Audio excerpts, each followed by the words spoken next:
They say you can't choose your family, but you can certainly choose their credit score. My mother expected me to fund her life, while she left everything to my useless brother. She thought I was just a walking ATM. She didn't know I was the one, holding the PIN code to her destruction. Hello, ladies. Mary here. Let's talk about the family tax. You know what I mean? It is the price you pay for being the responsible one, the capable one. While your siblings are out finding themselves at 35, you are finding the money to fix your mother's roof. We tell ourselves it is duty. We tell ourselves it is love. But sometimes it is just a subscription fee for a family that doesn't even like the content you provide. Today's story is about Sienna. She was the family bank until she realized she was making deposits into an account she would never be allowed to withdraw from. My name is Sienna, and for 10 years I have been the invisible foundation of a house I don't live in. I am 36 years old. I own a boutique real estate development firm in Chicago. I wear tailored suits. I negotiate multi-million-dollar contracts. I don't flinch when a contractor tries to inflate a quote. But the moment I walked into my childhood home, in the suburbs, my spine softened. I reverted. I became the helper. I kicked the front door open with my hip because my hands were full of grocery bags, Whole Foods bags. 4 of them. Mom, I called out. I brought the steaks you wanted, and the gluten-free pasta for Caleb. There was no answer, just the sound of the television, blaring a daytime court show from the living room, and the rhythmic thumping of bass coming from the basement. Caleb was home. Of course he was. My brother is 32 years old. He describes himself as an idea man. In the last decade, his ideas have included a dog walking app that didn't track dogs, a cryptocurrency based on positive vibes, and a t-shirt line that infringed on 3 different copyrights. He lives in the basement, rent-free. I walked into the kitchen and set the bags on the counter.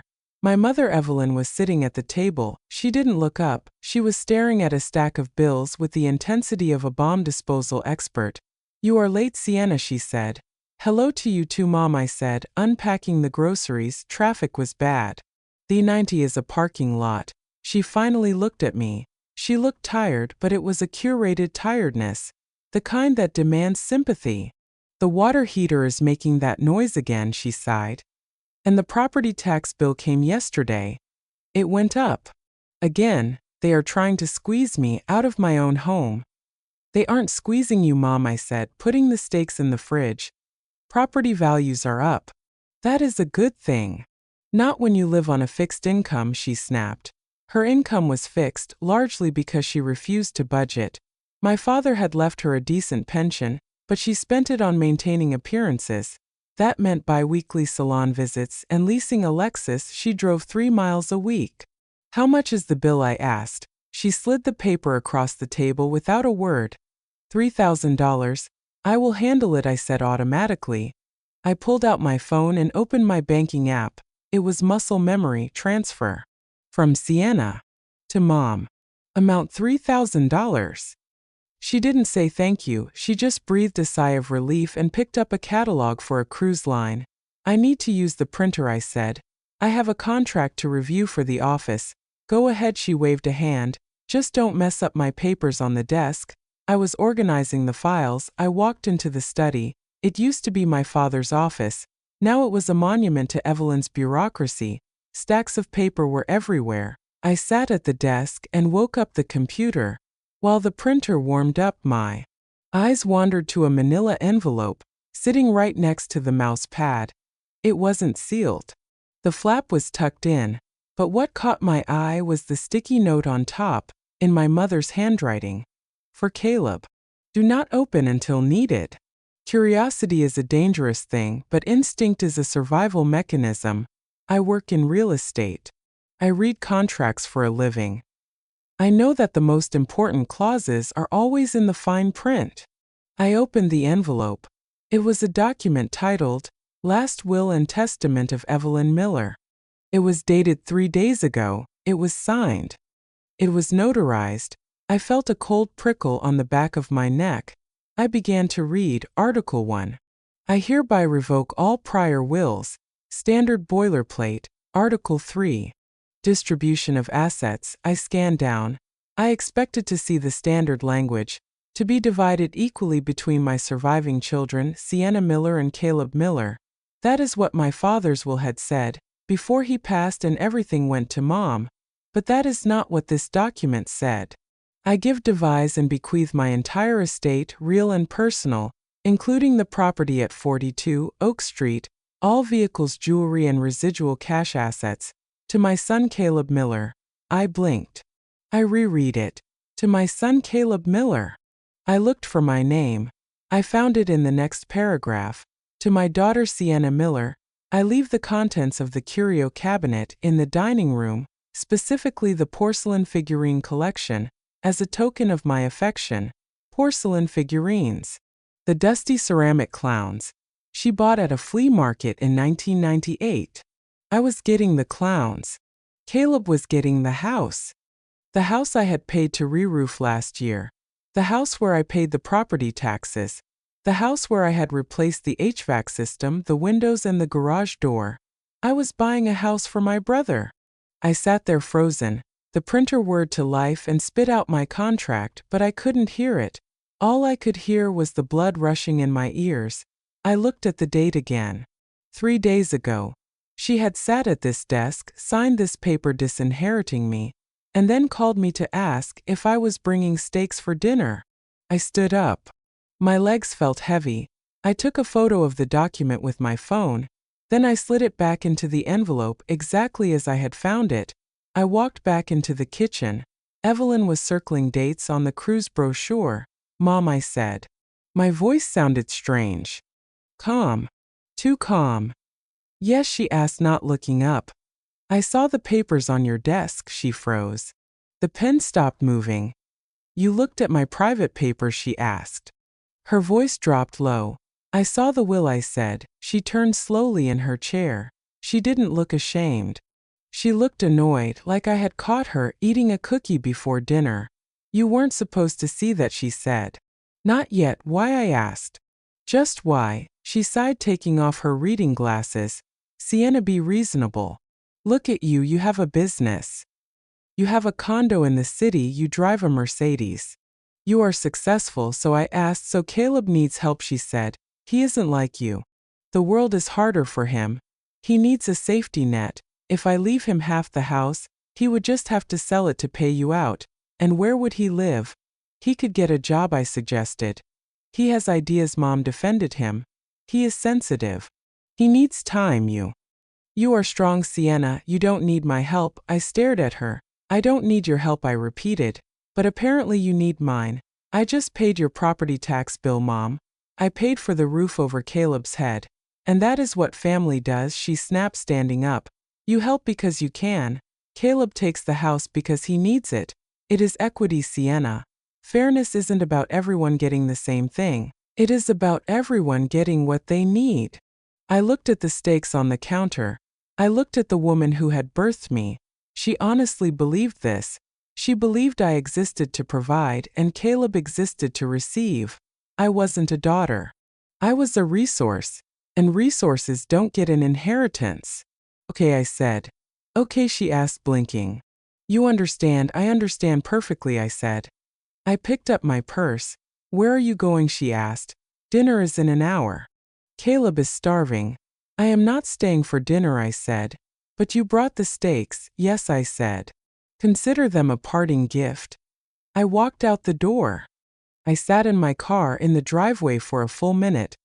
My hands were gripping the steering wheel, so hard my knuckles were white. I stared at the house. It looked warm. The yellow light spilled from the kitchen window, where my mother was probably seasoning the steaks I bought.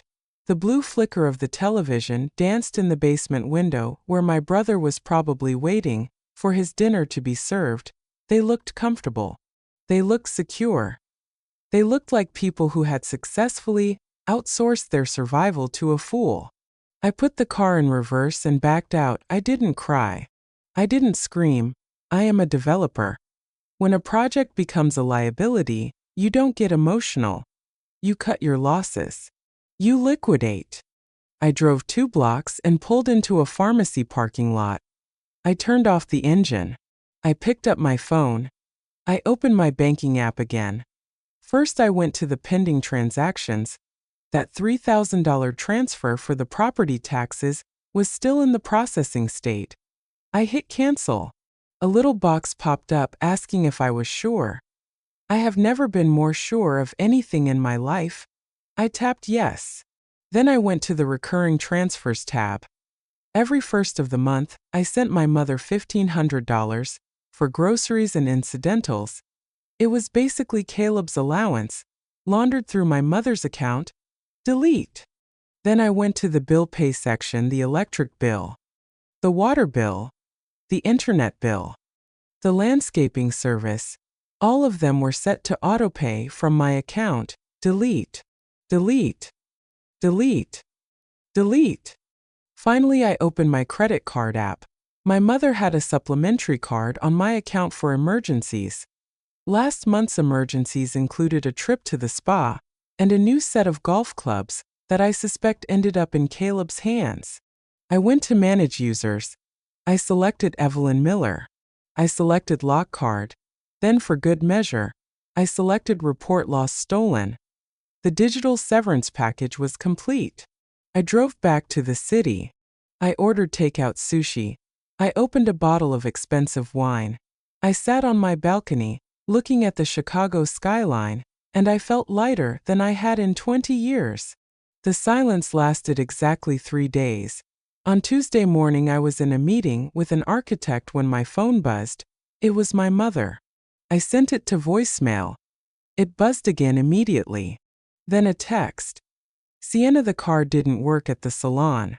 Call me. I ignored it. 2 hours later, another text. The county tax website says the payment was returned. What is going on? I waited until 6 p.m. to call her back. I poured myself a glass of water and sat in my Eames chair. I put the phone on speaker. Hello, Mom. Sienna. Her voice was shrill. Finally. There is something wrong with your bank. The tax payment bounced, and my credit card was declined in front of Sheila at the salon. It was humiliating. It wasn't a mistake, Mom, I said calmly. I canceled them. Silence, the kind of silence that comes before a bomb goes off. You what? She whispered. I canceled the transfer, I said. And I closed the card. Sienna, stop joking. The tax bill is due in 2 days. If it isn't paid, there will be a penalty. I know, I said. You should probably pay it, Mishi screeched. I don't have $3,000 lying around.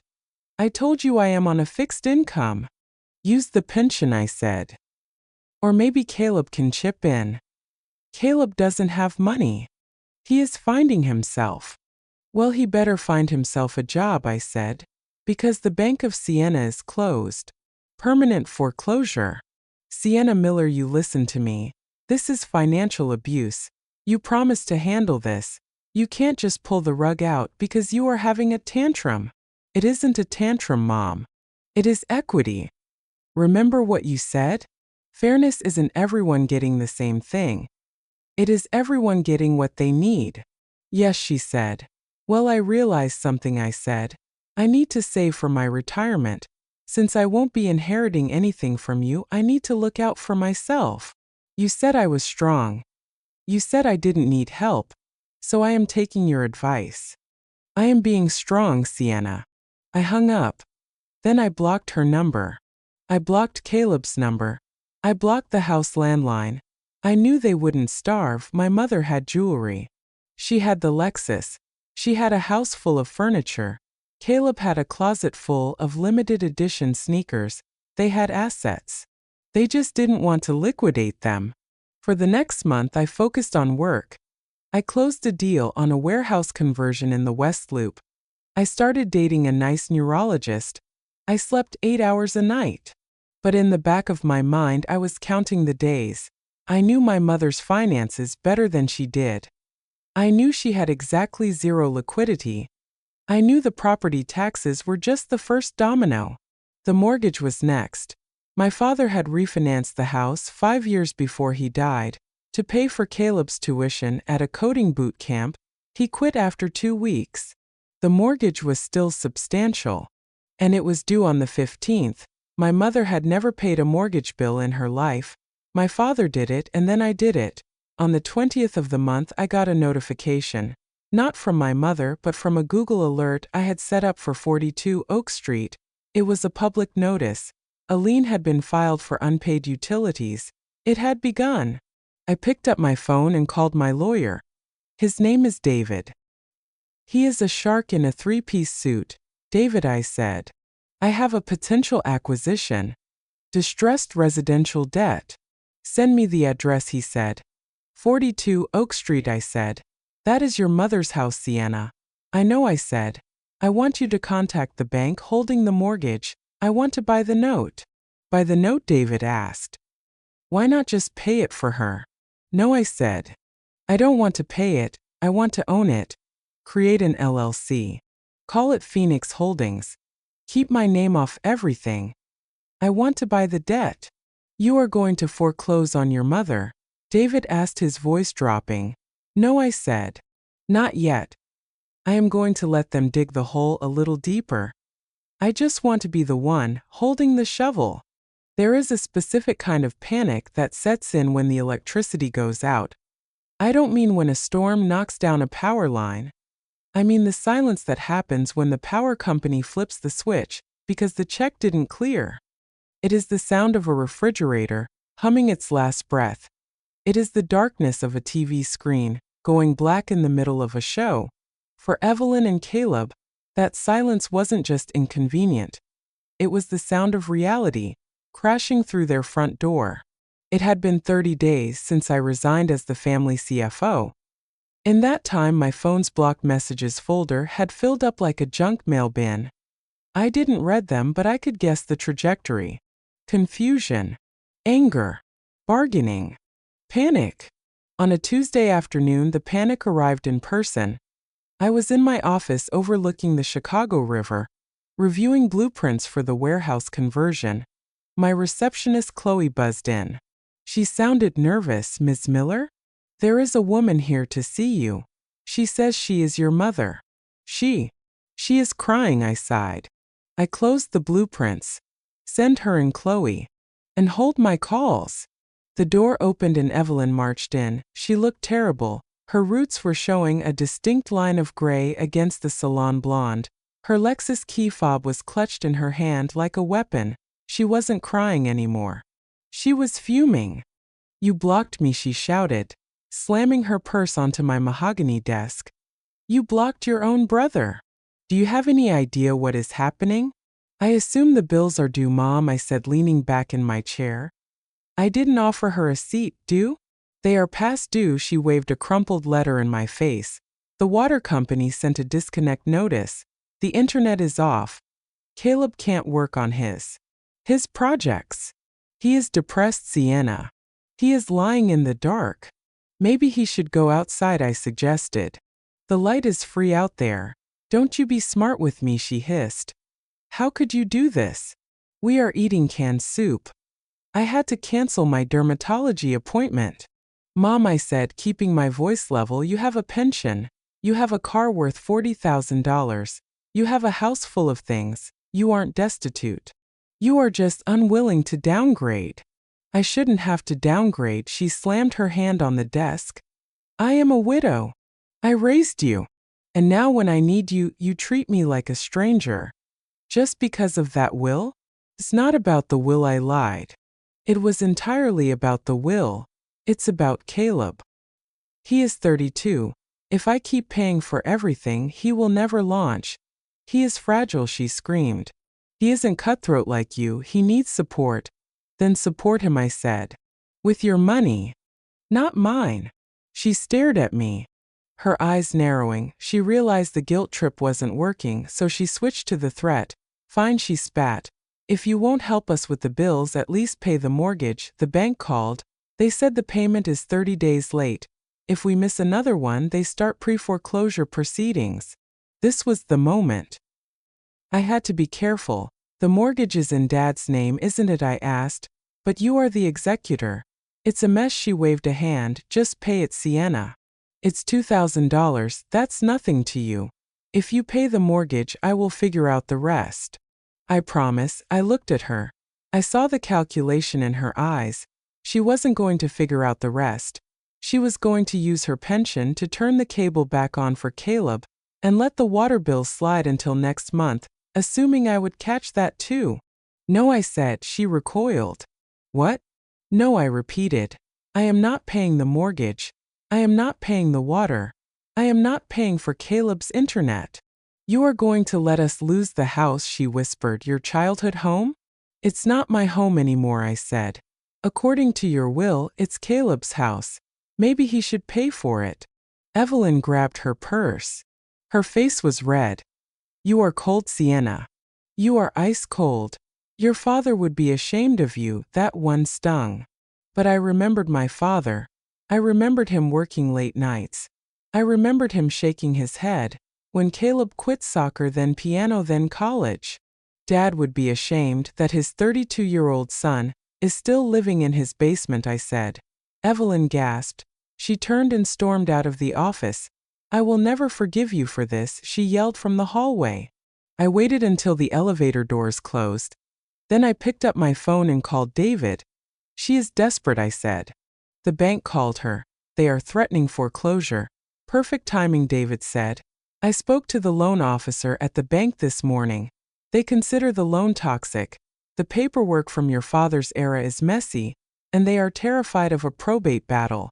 They are willing to sell the note to a private investor to get it off their books. How much, I asked. 80 cents on the dollar, David said. If we pay cash, do it, I said. Buy it. Phoenix Holdings is about to become my mother's landlord. It took 3 days for the paperwork to clear. Buying a mortgage note is complex, but money greases the wheels, and I had been saving for a rainy day fund that turned out to be a scorched earth fund. By Friday, Phoenix Holdings LLC was the legal owner of the mortgage on 42 Oak Street. Now came the performance. David drafted a letter. It was on official Phoenix Holdings letterhead, thick cream-colored paper that looked intimidatingly corporate. Dear Ms. Miller, please be advised that the mortgage servicing rights for your loan have been transferred to Phoenix Holdings LLC effective immediately. We note that your account is currently in arrears in the amount of $4,200. However, as a new investor in the community, Phoenix Holdings wishes to offer a one-time hardship forbearance. We are willing to waive the late fees and allow you to skip the current month's payment to get back on your feet. Regular payments must resume on the 1st of next month. Sincerely. The management. I had it couriered to the house. I knew my mother. I knew Caleb. If you give a drowning man a life raft, he climbs in. If you give a greedy man a loophole, he builds a hammock in it. On Saturday morning, I unblocked my mother's number just to listen. I didn't have to wait long. At 10 a.m. my phone didn't ring, but a text came through to my other phone. The burner I had given David to put on the letterhead as the loss mitigation department. It was a voicemail from Evelyn. Hello. Yes, this is Evelyn Miller. I received your letter. Oh, thank God. You have no idea what we have been through. The previous bank was so unreasonable. We accept the forbearance. We accept. Does this mean we don't have to pay until next month? I didn't answer. I let David send a generic automated text reply. Confirmed. Forbearance active. Next payment due July 1st.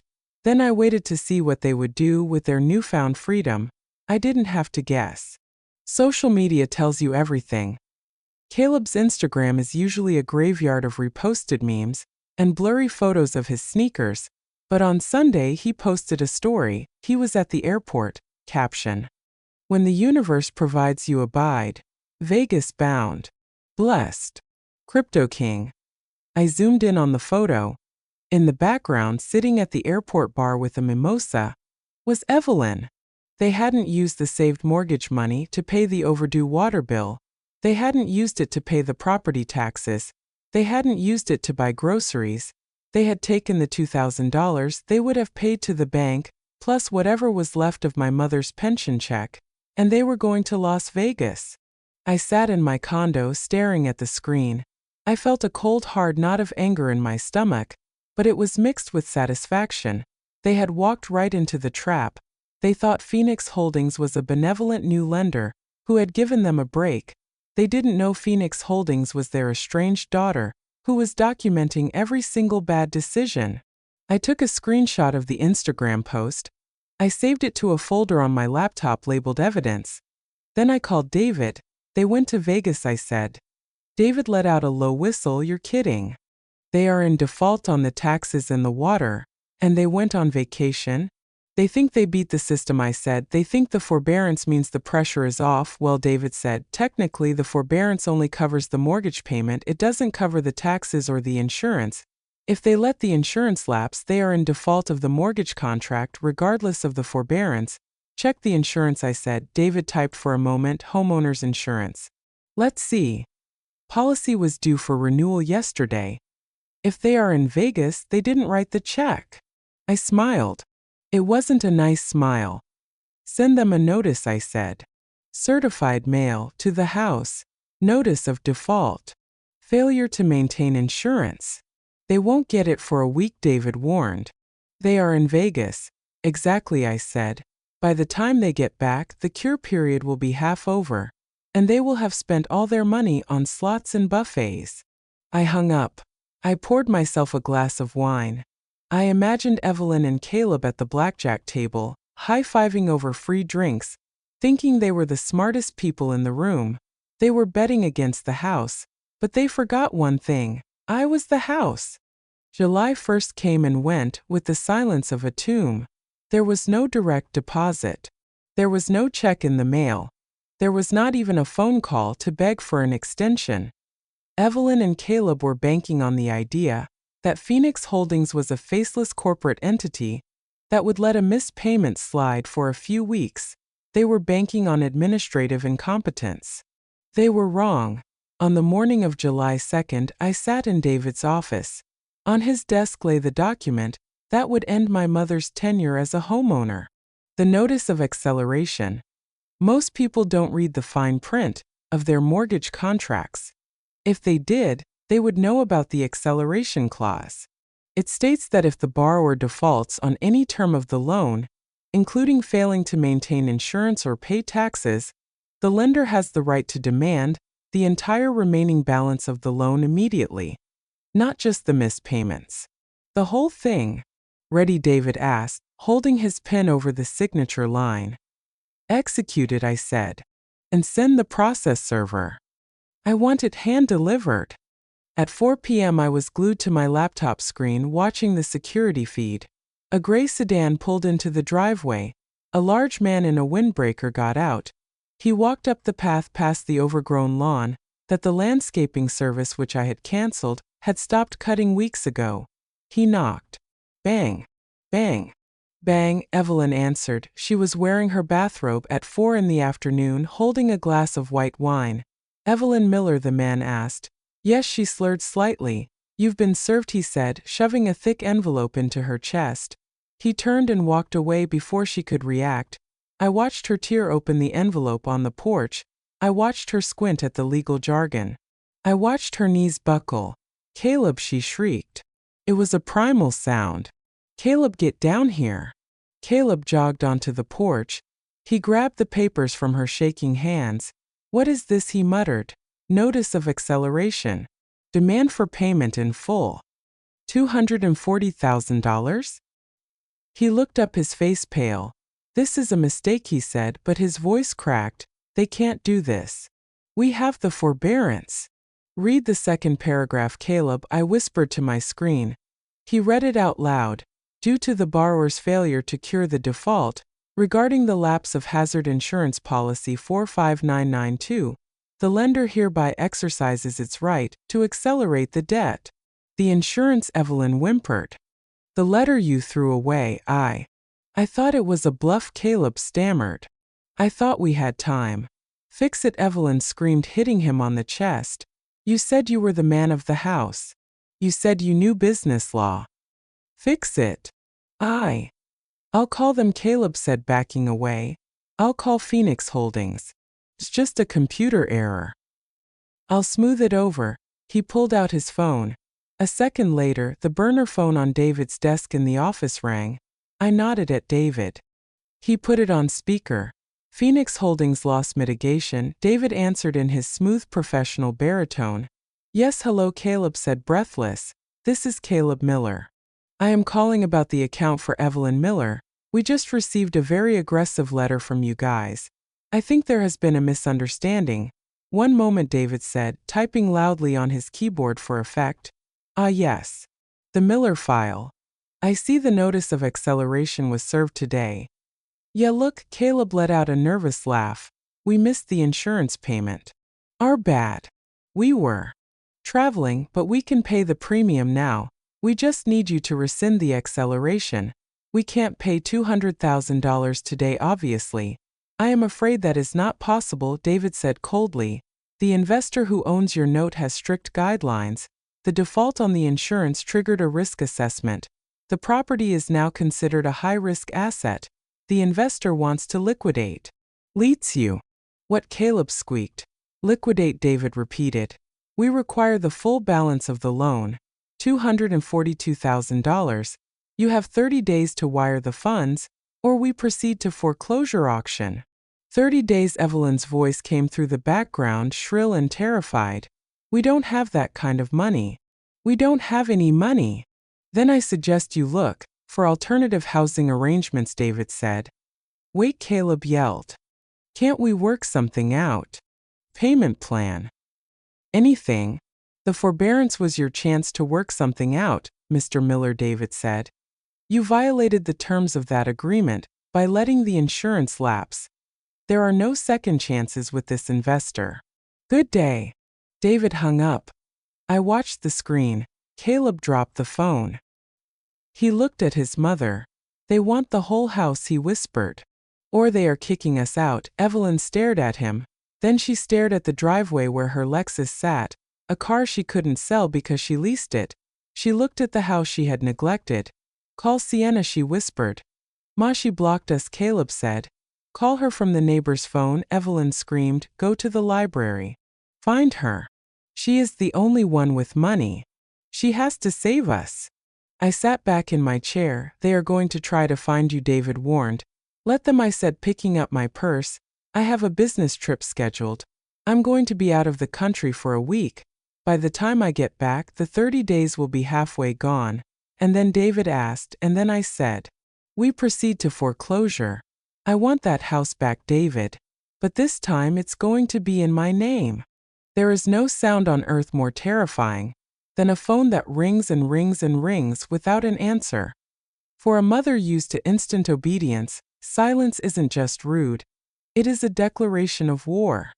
But for Sienna, silence was a strategy.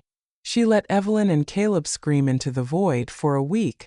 And when she finally picked up the phone, she didn't offer a lifeline. She offered them a front row seat to their own consequences. I spent 7 days in Cabo San Lucas. I didn't think about the mortgage. I didn't think about the leaky roof I used to pay for. I drank margaritas and watched the tide come in.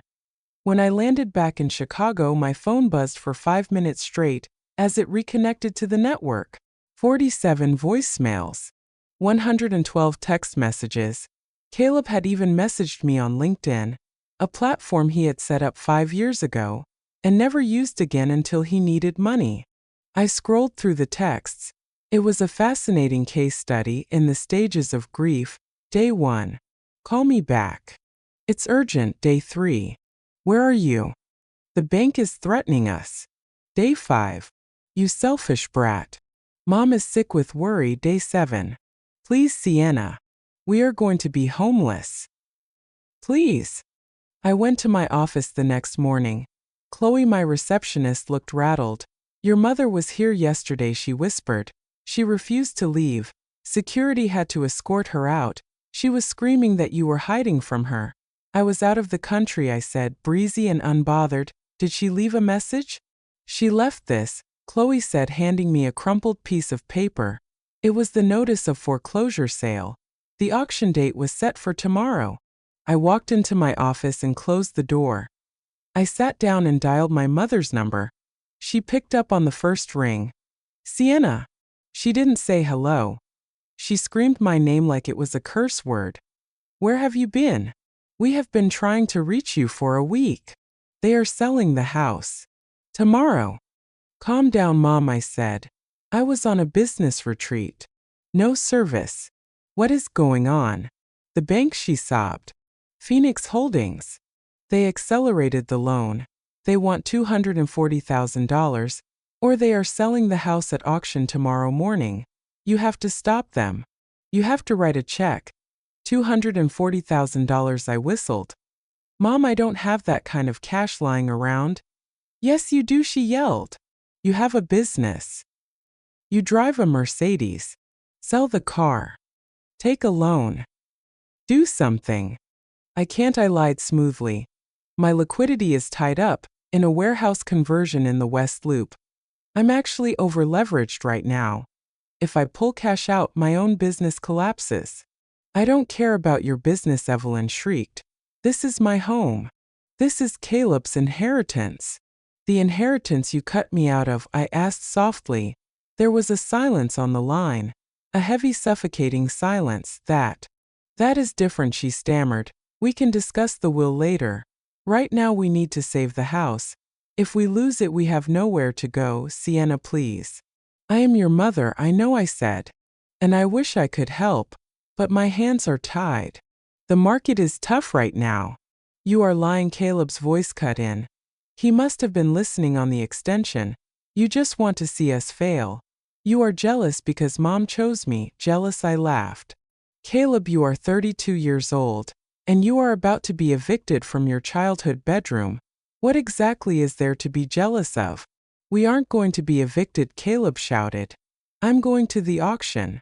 They say what happens in Vegas stays in Vegas, but that is not true. What happens in Vegas usually shows up on your credit card statement 3 weeks later. Gamblers have a fatal flaw. They think a lucky streak is a skill. When they win a hand, they don't cash out. They double down. Evelyn and Caleb had just been handed a lifeline, and instead of using it to swim to shore, they used it to buy cocktails on the Titanic. For 5 days, I watched the Vegas vacation unfold. Through the window of my laptop. It was grotesque. Caleb posted videos of bottle service at a club. Caption: Haters gonna hate. We bawling. Evelyn posted photos of herself by the pool, wearing a caftan and oversized sunglasses. Caption: Finally getting the relaxation I deserve. Self-care is mandatory. They were spending thousands of dollars. Money that belonged to the water company. Money that belonged to the county tax assessor. Money that technically belonged to Phoenix Holdings. On Thursday they returned. I knew they were back because I got a notification from my old home security system. I still had the app on my phone. They had changed the locks, but they hadn't changed the Wi-Fi password, so the cameras still uploaded to my cloud account. I watched the feed. They dragged their suitcases into the hallway at 2 p.m. They looked sunburnt and hungover.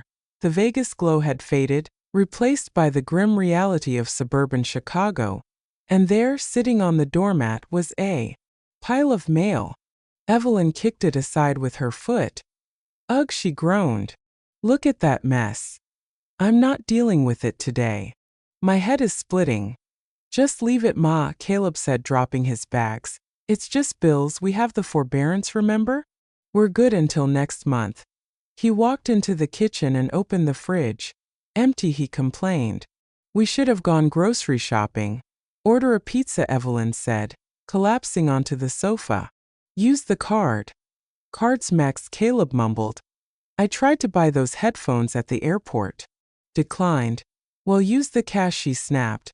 I spent the last of the cash on the Uber, Caleb said. I watched them on the screen.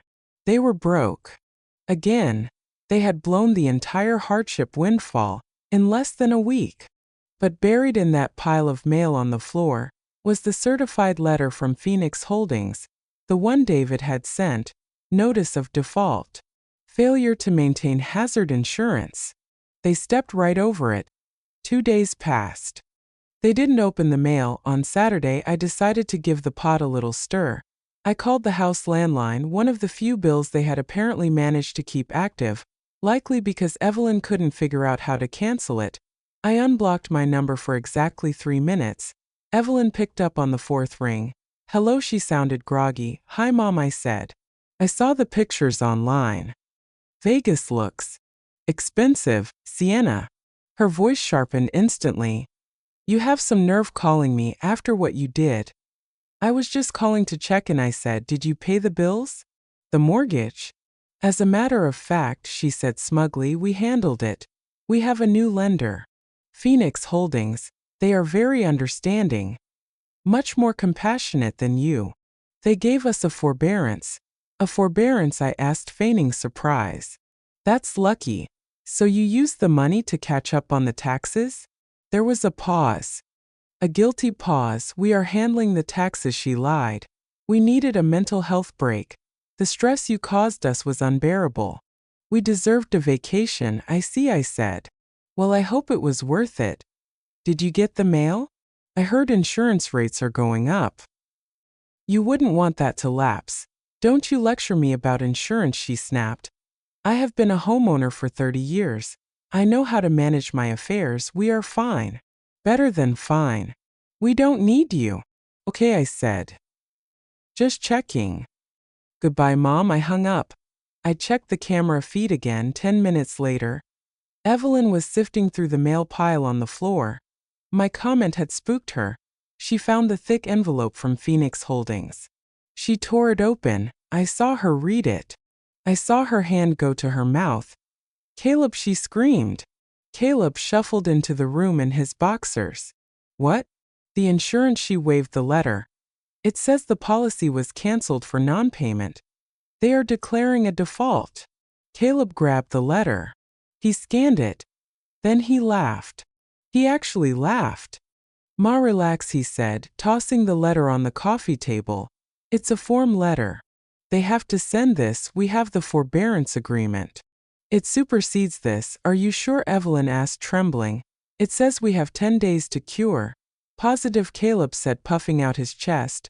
I know business law. I watched a documentary on it. Forbearance means pause. They can't touch us. They're just trying to scare us into buying their expensive force-place insurance. Ignore it. Are you sure? Trust me, Caleb said. I'm the man of the house now. I got this. He threw the letter into the trash can. I sat in my condo and took a sip of coffee. Oh, Caleb, I whispered to the screen. You really should have finished that coding boot camp. The 10-day cure period expired on a Wednesday. David called me at 9 a.m. They didn't pay the premium, he said. The policy is dead. The loan is technically in default. Did they pay the taxes? I asked. No, David said. County records show the lien is still active. Okay, I said. It's July 1st tomorrow. That's when the forbearance ends. That's when the next mortgage payment is due. Do you think they have the money? David asked. I know they don't, I said. They spent it on mimosas and slots, so what's the play? Wait for the check to not arrive tomorrow, I said. Then on July 2nd, we don't send a late notice. We send the nuclear option. The acceleration clause, David said.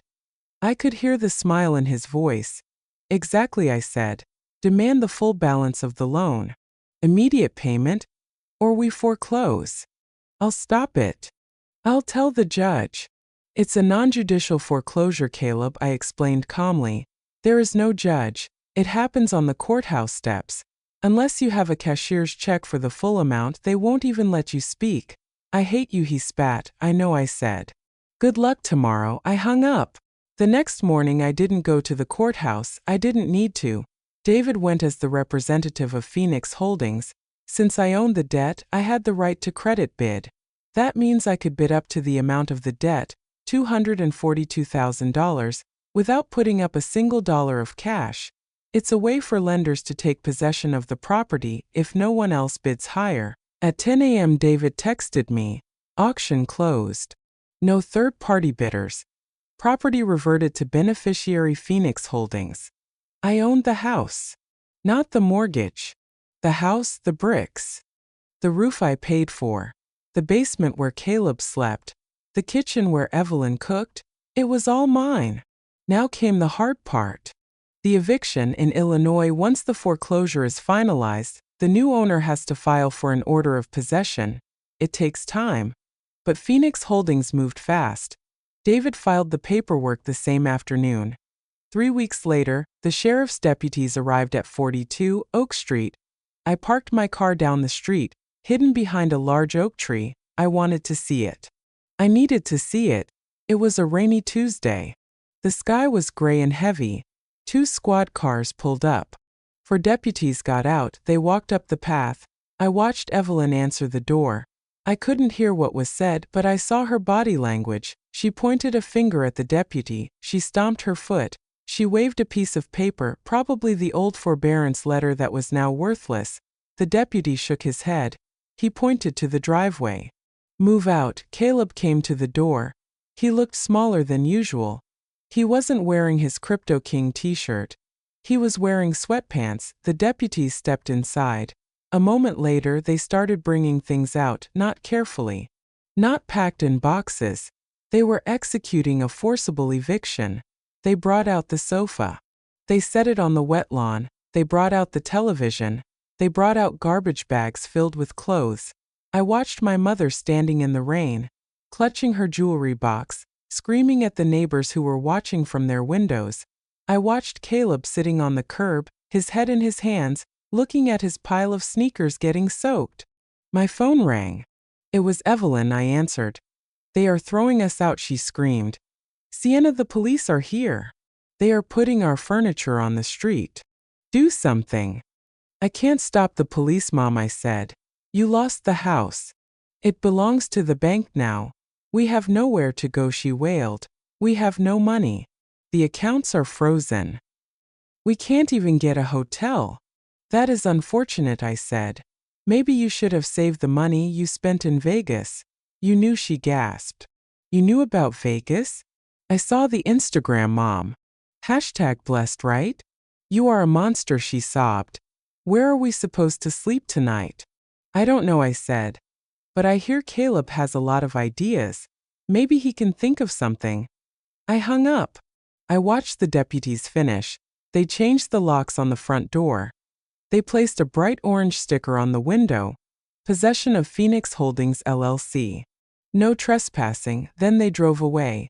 Evelyn and Caleb were left standing on the lawn of the house they used to own, surrounded by their soggy possessions in the pouring rain. I put my car in gear. I drove past them slowly. I didn't honk. I didn't wave. I just drove. But I wasn't done. I didn't just want them out. I wanted them to know who did it. There is an old saying in poker. If you look around the table and you can't spot the sucker, then you are the sucker. Caleb and Evelyn spent their whole lives thinking the world was the sucker. They thought landlords were suckers and banks were suckers, and daughters were the biggest suckers of all. But when the 24-hour deadline hit, they finally realized the truth. The game was over, and they didn't even have a chip left to bet. The deadline passed on Friday at noon. I didn't get a wire transfer for $7,000. I got a text message from Caleb. You won't do it. You are family. Stop playing games. I didn't reply. I simply picked up my phone and called my real estate agent, a woman named Sarah, who specializes in distressed assets and quick flips. Listed, I said. Price it to move. Cash offers only. The market in our suburb is hot. Developers are tearing down the old colonials and putting up modern farmhouses. By Monday morning we had 3 offers. By Tuesday noon we were under contract. I sold the house for $550,000. Since I had bought the debt for around $200,000, and the legal fees were minimal, Phoenix Holdings, and by extension me, netted a profit of nearly $350,000. Evelyn found out about the sale on Zillow. She called me on Wednesday. She sounded frantic, but there was a weird note of excitement in her voice. Sienna, she shouted. I saw the listing. It says sold. Did you sell it? I did, I said calmly. Closing is next week. $550,000, she breathed. That is a good price, okay? So when do we get the check? I paused. I took a slow sip of my coffee. What check? I asked. The equity, she said. The house sold for $550. The mortgage was only $240. That leaves over $300,000. That is our family money. That is Caleb's inheritance. I actually laughed. It was a dark, dry sound. Mom, I said. You really don't understand how foreclosure works, do you? What do you mean? I didn't sell your house, I explained slowly. You lost your house last month at the foreclosure auction. Phoenix Holdings took ownership. Then Phoenix Holdings sold its asset. The profit belongs to the company. But you are the company, she screamed. Exactly, I said. I bought the debt. I took the risk. I reaped the reward. That is business. That is being cutthroat like you said I was. You are stealing from us, she wailed. You are stealing Caleb's future. No, Mom, I said. I am just collecting the inheritance you tried to deny me. Call it a reallocation of assets. I will sue you, she threatened. Go ahead, I said. My lawyer is David. He loves a good laugh. She hung up. They didn't sue. They couldn't afford a lawyer, and even if they could, the law was entirely on my side. I closed on the house 10 days later. The wire transfer hit my account. It was a beautiful number. But I had one last loose end to tie up. I went back to the house one final time before the new owners took possession. The movers I had hired to clear out the junk had left a few boxes in the garage. I walked through the empty rooms. The carpet still had the indentations where the furniture used to be. The kitchen still smelled faintly of my mother's perfume and Caleb's burnt toast. I walked into the dining room. There in the corner stood the curio cabinet. My mother had loved that cabinet. It was filled with those porcelain clowns she had collected for decades. Little painted faces with sad eyes and ruffled collars. I remembered the will. To my daughter Sienna Miller, I leave the contents of the curio cabinet. I smiled. I found a cardboard box. I carefully wrapped each clown in newspaper. I packed them tight. I taped the box shut. I pulled a Sharpie from my pocket and wrote the address on the top. It was the address of a cramped one-bedroom apartment in a rundown complex on the edge of town. I had done a background check on Caleb the day before. That is where they had ended up. My mother and my 32-year-old brother, living together in 600 square feet. I dropped the box off at the post office on my way home. 2 days later, I got a text from Caleb. We got the box. Is this a joke? Where is the money? I replied. Read the will. I just wanted to make sure I got my inheritance. Enjoy the clowns. Then I blocked him again. Permanently. Life is quiet now. I used the profit from the house to expand my business. I bought that warehouse in the West Loop. It is going to be beautiful. I hear things through the grapevine occasionally. A neighbor told me she saw Evelyn at the grocery store using food stamps. She told me Caleb is working at a car wash because he has to pay half the rent on their apartment or Evelyn will kick him out. Apparently, without my money to buffer them, they have turned on each other. The golden child isn't so golden when he can't pay the electric bill. And the doting mother isn't so doting when she can't afford her salon visits. They are stuck together in a prison of their own making. I sometimes think about that night in the kitchen when I found the envelope. It hurts a little still, the realization that my mother didn't love me the way she loved him. But then I look at my bank account. I look at my business. I look at the peace and quiet of my condo where no one is asking me for a loan. And I realized she gave me the greatest gift of all. She showed me exactly who she was so I could finally be free of her. Fairness isn't everyone getting the same thing. It is everyone getting what they deserve. I got my piece. And they got the clowns. Mary. Well, ladies, I think we can all agree on one thing. Sienna is not someone you want to play poker with. It is a harsh lesson but a necessary one. We spend so much time trying to buy the love of people who are committed to misunderstanding us. We pay the bills. We fix the roofs. We tolerate the disrespect because we call it family. But Sienna reminded us that family is a two-way street. And if the traffic is only coming one way, it might be time to close the road. I love that she sent the clowns. That is the kind of petty detail that warms my heart. What about you? Do you have a Caleb in your life? A family member who expects the royal treatment while treating you like the court jester? Tell me in the comments. And if you enjoyed seeing justice served ice cold, make sure you hit that like button. Until next time, keep your finances separate and your dignity intact. You would think that sleeping on a lumpy mattress in a roadside motel would humble a person. You would think that watching your life's possessions get rained on would trigger some self-reflection.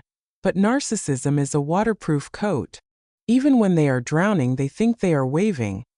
Evelyn and Caleb didn't learn a lesson that day. They just learned a new person to blame. I let them stew for 48 hours. They ended up at a Motel 6 off the interstate. I knew this because Caleb had posted a photo of the flickering neon sign with the caption, "The grind never stops. Temporary setback. Comeback season loading." I sat in my office with David. The deed was recorded. The eviction was complete. The house was legally, irrevocably mine. So David said, tapping his pen on the desk, "They are calling my office every hour. They want to know if they can get back in to get the rest of their things. They want to know if the investor will lease the house back to them." I smiled. "They want a lease?" "They are desperate," David said. "They are saying they have family money coming in soon to pay the rent." "I assume they mean you." "Interesting," I said. "Set up a meeting. Tell them the principal of Phoenix Holdings is willing to sit down and discuss a post-foreclosure occupancy agreement. Tell them if they can prove income and sign a lease, they might be allowed to return to the property." David raised an eyebrow. "You want them back in?" "I want them in the room, David," I said. "Set it for tomorrow at noon. Here. In the main conference room. They'll see you," David warned. "That," I said, checking my reflection in my phone screen, "is the point." David made the call. I listened on speaker. "Mrs. Miller," David said. "Good news. The owner is willing to meet. They are considering a rental agreement." "Oh, thank God," Evelyn's voice cracked. "I knew it. I knew this was all a misunderstanding. We are good people. We have lived there for 30 years. The meeting is tomorrow at noon," David said. "Please be prompt. The owner is a very busy woman." "Woman?" Evelyn paused. "Oh, female investor, that is good. I can talk to her. Woman to woman. I'll make her understand. I am sure you will," David said. The next morning I dressed for war. I wore my sharpest suit, a navy blue power suit tailored to within an inch of its life. I wore the Cartier watch I had bought myself after my first $1 million deal. I pulled my hair back into a severe sleek bun. I sat at the head of the long mahogany table in the conference room. The view behind me was spectacular, the Chicago skyline rising like a jagged set of teeth. I told Chloe to send them in. I heard them before I saw them. "This is a nice building," Caleb was saying in the hallway. "Phoenix Holdings must be legit.